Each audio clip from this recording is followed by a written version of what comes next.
On this episode of In the Fight, a multinational exercise brings together U.S. Marines and NATO allies in Bulgaria. Airmen at Langley Air Force Base prepare for a frightening scenario. Soldiers test out a new technology which links unmanned aircraft to pilots in the air. The Coast Guard practices whale rescue techniques off the coast of Hawaii. And a humanitarian program sets out to safely remove explosive remnants of war.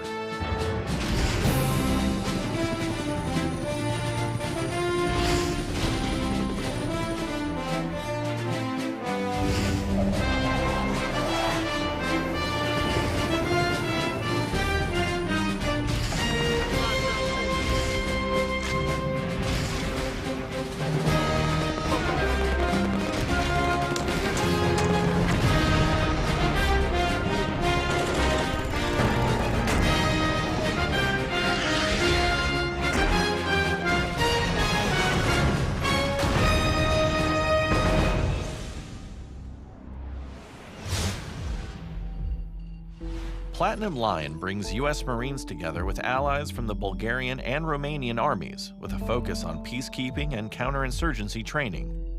Air Force Staff Sergeant John Archiquette shows us how this year's event brings a few new toys to the fight. The U.S. Marines and NATO allies race across the Novosello training area in M1 Abrams tanks and light armored vehicles. This demonstration brings Platinum Lion 16 to a close, showcasing the training efforts by the Marines and Bulgarian and Romanian armies. This exercise gives us an opportunity to work mechanized assets out here in the great training areas that are available, an opportunity for us to practice interoperability with our strategic partners. While Marines from the Black Sea Rotational Force have worked in the region for several years, the introduction of the Combined Arms Company brings a new element to the training this year. What that force does is it basically brings a mechanized company with a taste of each unit from our Marine Air Ground Task Force out here. And that includes the tanks and the BMPs and the artillery. This is the 4th annual Platinum Line exercise, but this year brought a new experience to many veteran participants. It was my first time when we trained together with tanks, motorized, mechanized infantry and artillery. Infantry, mechanized infantry and tanks are using different tactics, so it was very nice for us to have this opportunity. The incorporation of mechanized assets was an opportunity to bring new tactics to Platinum Lion. We tailored this force based on the demand signal coming from the forces out here. And part of that is, as Marines, we task organize to the requirements that we have that we're facing. And so we have created this Combined Arms Company out here to be part of BSURF, part of the Black Sea Rotational Force. So as this year's Platinum Line comes to a close, the new experience for participating allies will lead to greater familiarity with NATO partners, as well as new equipment. Air Force Staff Sergeant John Archiquette, Novosello Training Area, Bulgaria. With fears of extremist ideology spreading into Europe, the United States Embassy's Americans in Kosovo initiative is hoping to bring positive messages and influences to Kosovo's youth. Army Sergeant David Marquis explains how in this report. In Vidi and around Kosovo, high school-aged men and women in Kosovo have grown up with a multinational presence as part of their lives. Through Americans in Kosovo, an event organized by United States Embassy Civil Military Support Element, students can speak with and learn about the NATO and U.S. organizations in their communities and the ways they partner with Kosovo's government institutions. There's such a large majority of the population that is under 25 years of age. And if we're able to get these students during their high school years to interact with police, with government agencies, and with the KSF, then that exposes them to those positive influences. So as they grow and eventually take on careers of their own, they're able to further benefit the police, KSF, and then Kosovo as a whole. Americans in Kosovo aim to show the youths the combined efforts of KFOR, the Kosovo Police, Kosovo Security Forces, and the U.S. Embassy in Pristina. We're here so that we can explain to the young generation that KFOR, KP, and the KSF are here to help. Also, we're here to tell them that they don't need to be part of any sort of extremist group, because Kosovo is a place where the police and security forces will protect them. Sartar Massini, a local English teacher, thinks the event was a great success and believes that programs like Americans in Kosovo will help shape the region's future leaders. They did a really good job informing and preparing them to be good citizens in order to be good leaders in the future. Reporting from VD Kosovo, I'm Army Sergeant David Marquis. While most Americans are far removed from the threat of extremist violence, it is still an unfortunate possibility that an active shooter could strike at public events or even in the workplace. Senior Airman Jordan Garner shows us how Langley Air Force Base is preparing for this very frightening scenario. Soldier, come back! Langley prepared for an active shooter exercise after an airman role-playing as an armed and angry service member roamed the halls of a building on base. The exercise tested and monitored different units' abilities to respond to a mass casualty incident with little notice. Come out, wherever you are! We didn't tell people up until the last minute that there was actually an exercise that was going to take place. Now, for safety reasons, we have to let the folks know, hey, this guy is not a real shooter. So we had, there was very little time for those people to prepare because we don't want them to. We want them to react as if it was a real event, but we also don't want them, attacking the shooter, thinking that it's a real shooter. Coordinators wanted the exercise to feel as real as possible, from the sound and smell of gunfire to the lifelike wounds. Role players on base executed lockdown procedures, and medical responders were tested on their ability to triage and treat the patients in a timely manner.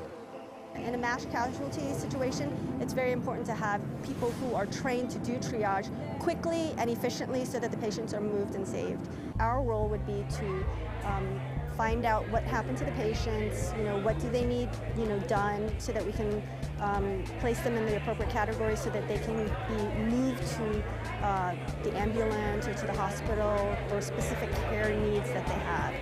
Exercises like these prepare airmen to respond effectively in real-life situations.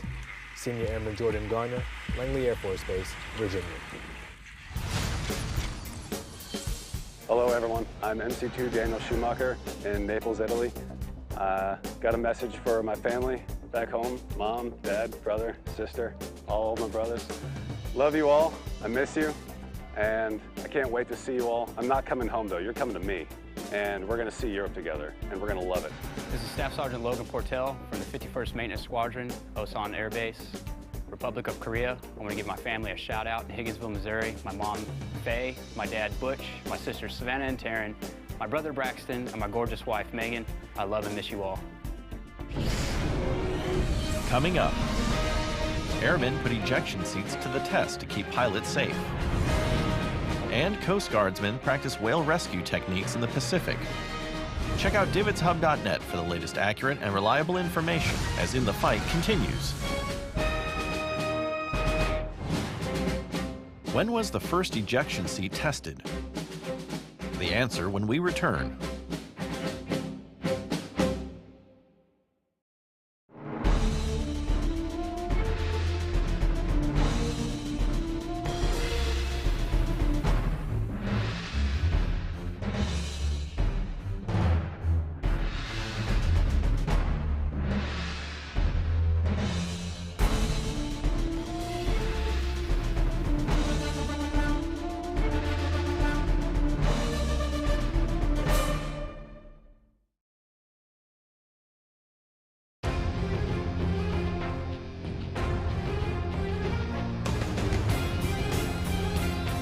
Five oceans.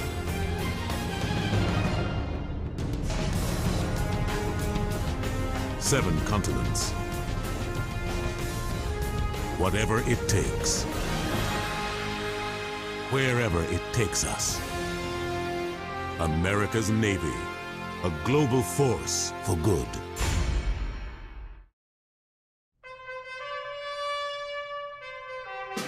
There are symbols that represent loss.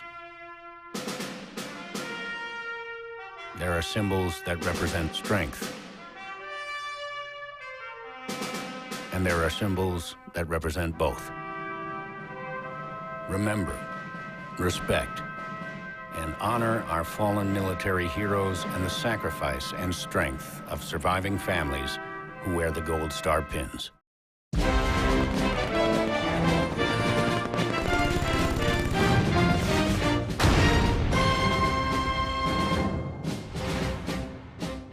When was the first ejection seat tested? The answer is B, 1926. Pilots play a key role in the Air Force's mission to fly, fight, and win. 88th Air Base Wing correspondent James Truitt shows us how one piece of equipment is being thoroughly tested to help keep pilots safe and in the fight. Ejection seats, a pilot's last resort if he or she is in danger, may save the pilot's life. And well, the Air Force wants to keep them that way, alive and safe.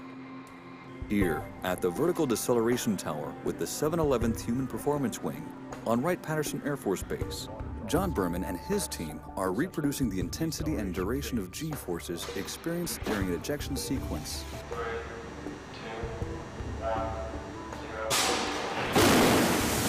We're trying to simulate the head accelerations, the neck loads, the spinal loads that occur during that high-speed ejection, and determining if the ejection seats that we're interested in will be within safe limits that the Air Force has established over the years. Today's test, about 10 Gs on a mannequin that they call the lightest occupant in service. It's a 103-pound mannequin, and we use that mannequin to simulate the response of the small crew member in an ejection sequence. In the 1990s, when the Pentagon opened up more specialties and assignments to women, the Air Force may have gotten more pilots, but to engineers, that meant meeting the challenges of adjusting for new height and weight requirements and doing away with the one-size-fits-all way of thinking. As we progress through generations and different sizes of humans to include now the female pilot force and smaller males, we can test in these ejection seats, reproduce those forces, and ensure the safety of the design down to the sizes and up to the max size of current ejection seat occupants. The data collected from these tests will go on to develop future safety standards for tomorrow's aircraft. For Wright-Patterson Air Force Base, I'm James Truitt. Unmanned aircraft are another tool keeping pilots safe. Army Staff Sergeant Vanessa Adgley takes us to the Yakima Training Center, where the latest technology is enabling Apache helicopter pilots to interact with these unmanned intelligence-gathering aircraft. Beam's good.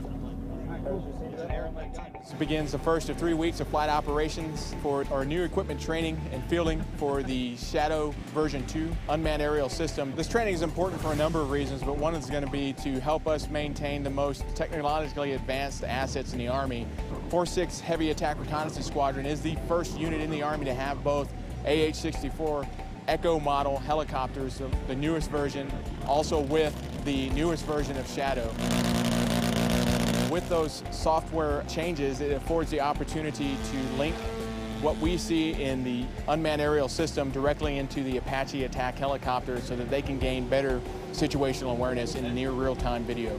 So the enlisted soldier has similar responsibilities in terms of iterations of flight, how to report, how to integrate into the airspace that the manned side of aviation has.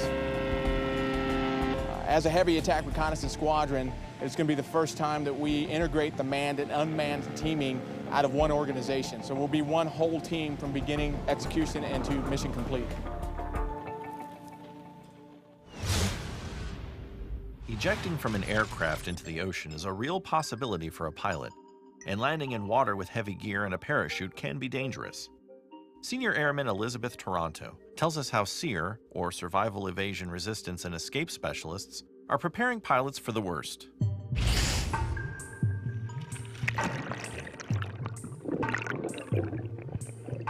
When pilots find themselves in their worst nightmare, water survival training keeps them from spiraling out of control. So today we're doing water survival training. Since we're so close to the Yellow Sea, a lot of our training operations happen over the ocean. So for pilots, it becomes very important to understand what they need to do to safely make it out of that environment. Well, a lot of our training has to do with the scenario or the situation that no one wants to be in. But to know the skills and have the ability to get out of there can sometimes be the difference between surviving or not. And what could be more satisfying than enabling others to survive? It's awesome. I love teaching aircrew to survive on the water, you know, as efficiently as they can, ultimately with the goal to get themselves rescued and not have to be out here for a very long time.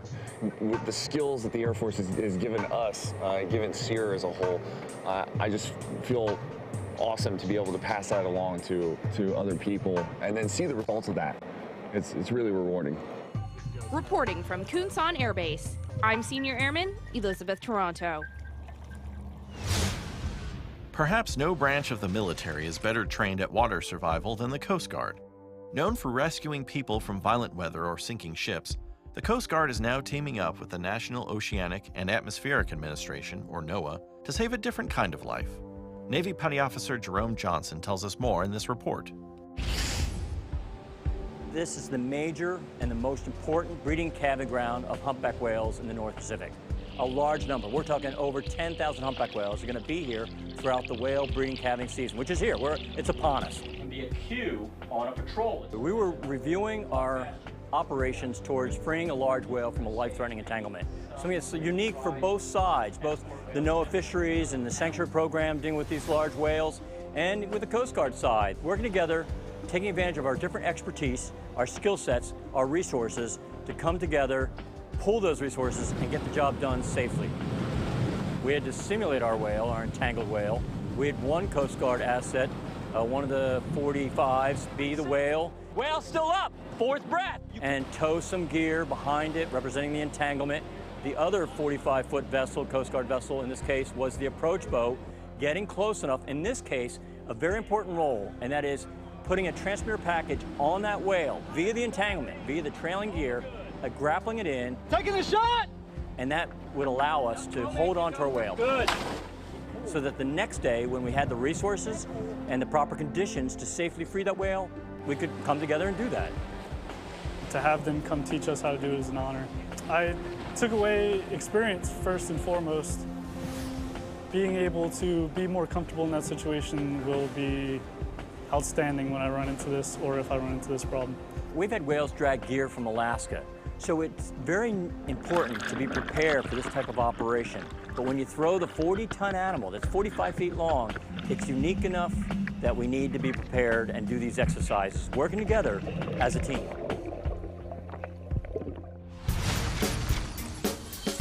I'm Staff Sergeant Sherry Samuels at Osan Air Base, Korea. I just want to give a shout out to Kingston Samuels and my mom and dad in Graysonville, Maryland. I love you and can't wait to see you. Hi, this is Commander Howard Gray from stationed in Naples, Italy. Just like to give a shout out to my family back in Kansas City. Hey everybody, my name is Son Greenwich, stationed at Camp Boniface in Korea. I'd like to send this out to my wife Yulani and my son Kyle, living in Prince George, Virginia. Wish to see you soon and love you guys both. Coming up, we get a unique perspective on what it means to be an American citizen. And we'll showcase some of the best photos from our service members, as In the Fight, presented by Divids, continues.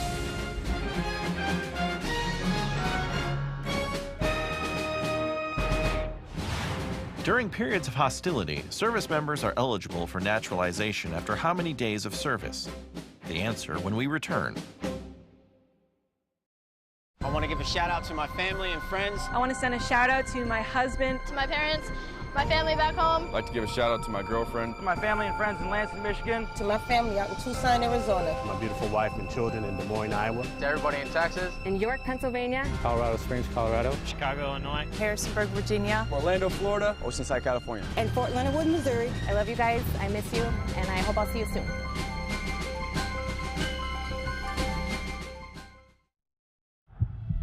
When you put on the uniform, you are held to a higher standard. A lot of times, you're not going to know what's going to be thrown at you, so you need to be ready for anything. Stress can affect every Marine and Marine family.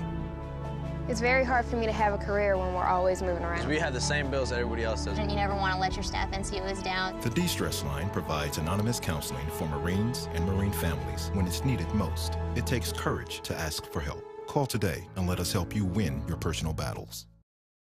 Hey, what's that pin you're wearing? Oh, this? I wear it to remember my dad. He was in the Army. I wear this pin for my husband, who was killed in action. My son served his country proudly. Not a day goes by that I don't think about him. She was my wife and best friend. Remember, respect, and honor our fallen military heroes and the sacrifice and strength of surviving families who wear the Gold Star pins.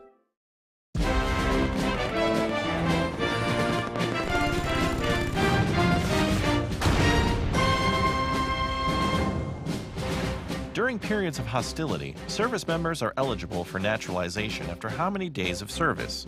The answer is A, 1 day.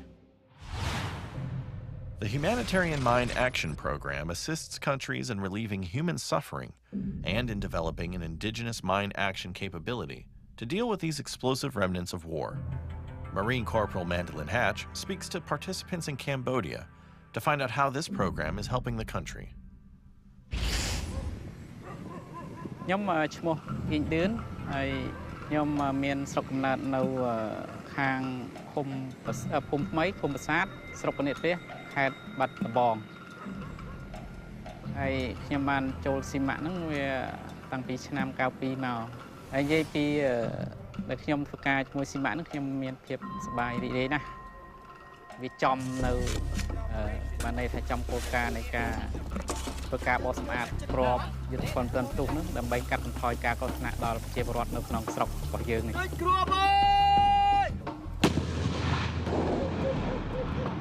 HMA program is a State Department funded humanitarian mission. So HMA stands for Humanitarian Mine Action. So we go to countries that have problems with UXO and landmines, and we help train their forces to take care of their own problem. It's especially a big mission and a very important mission here in Cambodia because of the sheer amount of UXO and minefields that are here. They got a lot of work ahead of them. The EOD technicians came out in order to train the Cambodian forces to render safe mines and unexploded ordnance. For me, being here and being able to teach the Cambodians how to deal with munitions makes me feel fortunate. Our country hasn't been riddled with unexploded ordnance and mines, then we don't really have that danger to face. So being able to teach the Cambodians how to do it for themselves and specifically knowing that we did a good job teaching them makes me have pretty good job satisfaction. It's essentially the whole reason for our job is to protect personnel and property.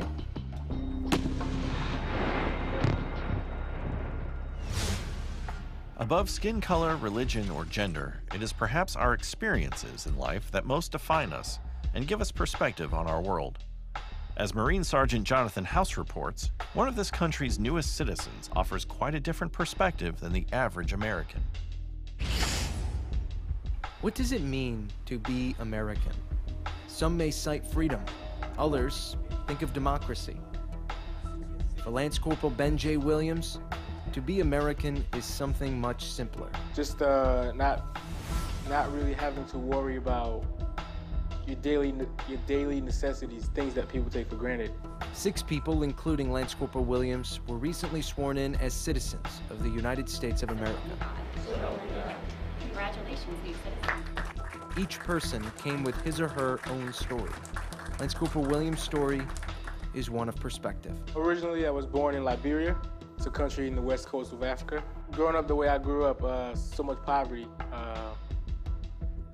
having to worry about what to eat the next day, the violence, lots of violence. In a lot of cases, naturalized citizens know what it is to not have the same rights and privileges in countries that they've come from. They appreciate it more because they've seen the other side of it.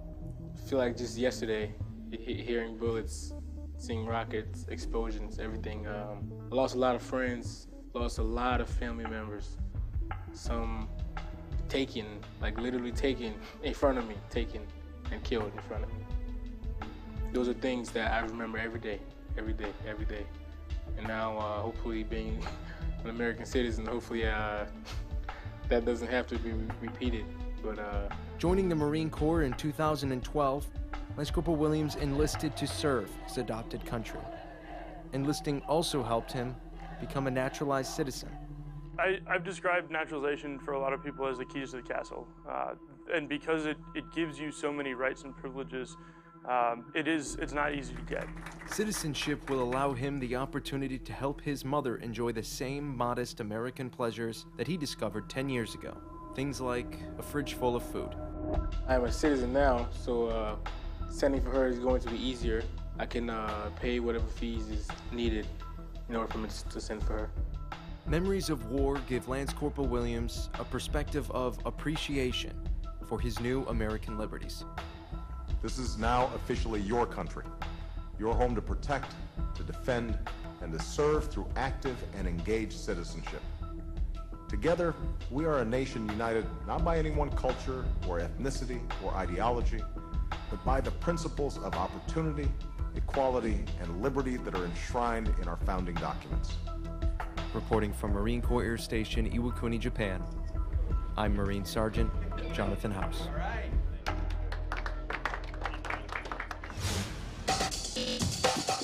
Divots is a 24/7 operation that provides a timely, accurate, and reliable connection between the media and the military serving worldwide.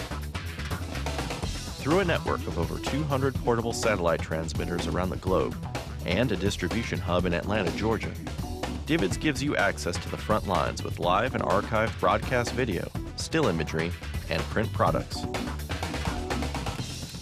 Visit our website at divotshub.net and search through our enormous video and photo library. Register on our website to gain complete access to high-definition content, along with breaking news alerts and webcasts from top military officials. For questions or comments about In the Fight or Divots, you can email us at ondemand@divotshub.net or follow us on Twitter and Facebook. As we close, we feature some of the best photos that Divots has to offer as we listen to Eddie Horst's composition, Pangea. See you next time, In the Fight.